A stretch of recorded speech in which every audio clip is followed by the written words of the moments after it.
জেলায় জেলায় সংকট সমস্যা তা থেকে উত্তরণের চ্যালেঞ্জ আর সম্ভাবনার কথা তুলে ধরতে চলছে ডিবিসি এক্সপ্রেস। বিশেষ এই আয়োজনে মতামত থাকছে তৃণমূল থেকে শুরু করে নীতি নির্ধারকদের। ডিবিসি এক্সপ্রেস আজ সারাদিন আছে মাদারীপুর জেলায়। সিএসআরএম নিবেদিত ডিবিসি নিউজের বিশেষ আয়োজন ডিবিসি এক্সপ্রেস আর সারাদিন ছিল কালকিনি উপজেলায়।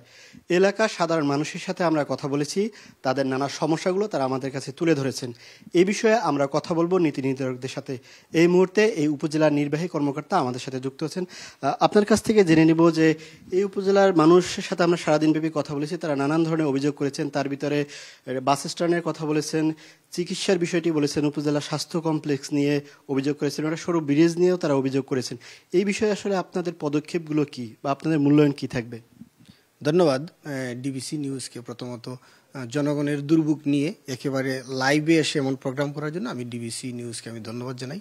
আমি যদি এক একটা করে বলতে চাই, তাহলে আমি যদি প্রথমে আমাদের কালকিনি পৌরসভার একটা বাস টার্মিনাল ছিল, যে বাস টার্মিনালটি প্রায় 12 বছর আগে এখানে ভূমি অধিগ্রহণ হয়েছিল এবং একই সাথে এটা নির্মাণ হয়েছিল। প্রায় 10 কোটি টাকা ব্যয়ে এটি নির্মাণ হলেও বিগত সময়ের যারা এখানে জনপ্রতিনিধি ছিলেন বা অন্যান্য নেতৃবৃন্দ ছিলেন তাদের এবং স্টেক হোল্ডার ছিলেন, তাদের মূলত সমন্বয়ের অভাবেই মূলত এই পৌর বাস টার্মিনালটি উদ্বোধন হয়নি। এবং উদ্বোধন না হলে যানজটের জন্য এবং বাস টার্মিনাল না হলে জনদুর্ভোগ লেগেই ছিল।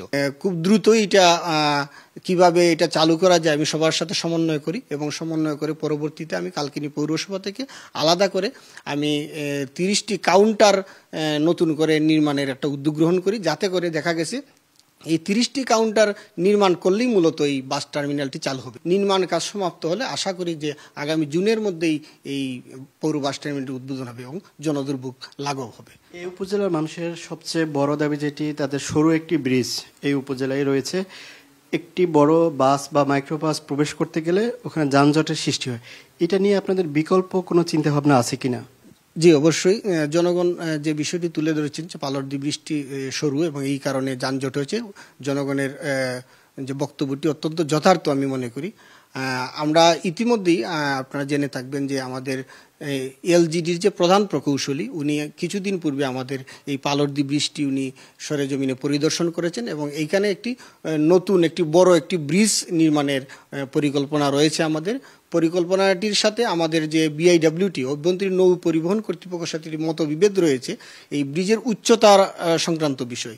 এই উচ্চতা সংক্রান্ত জটিলতা নিরসন হলেই আমরা এখানে পালরদির যে সরু ব্রিজটি রয়েছে এইটা প্রতিস্থাপন করে নতুন একটি বড় ব্রিজ নির্মিত হবে।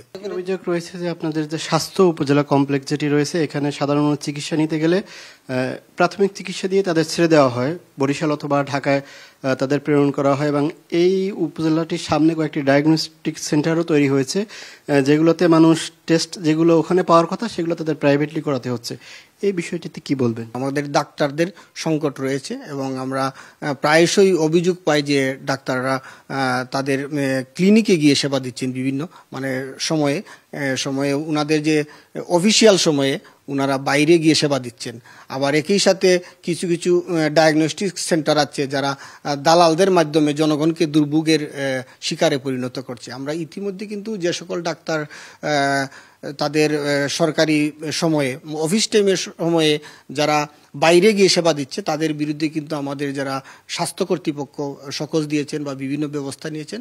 এবং পাশাপাশি আমরা উপজেলা প্রশাসনের পক্ষ থেকে আমরা ডায়াগনস্টিক সেন্টারে যাদের লাইসেন্স নেই বা অবৈধভাবে লাইসেন্স দিয়ে তা অবৈধভাবে যারা ডায়াগনস্টিক সেন্টারগুলো চালাচ্ছে আমরা তাদের বিরুদ্ধে কিন্তু অলরেডি মোবাইল কোর্ট পরিচালনা তাদেরকে আমরা জরিমানা করেছি। আমাদের এই অভিযানগুলো অব্যাহত থাকবে, তাহলে আশা করছি আমাদের এই যে স্বাস্থ্য কার্ডটা আরেকটু নিরাপদ এবং জনসেবা নিশ্চিত হবে। ধন্যবাদ আপনাকে আমাদের সাথে যুক্ত থাকার জন্য। আমরা আগামীকাল যুক্ত থাকবো শরীয়তপুর থেকে। ডিবিসি এক্সপ্রেসের সাথেই থাকুন।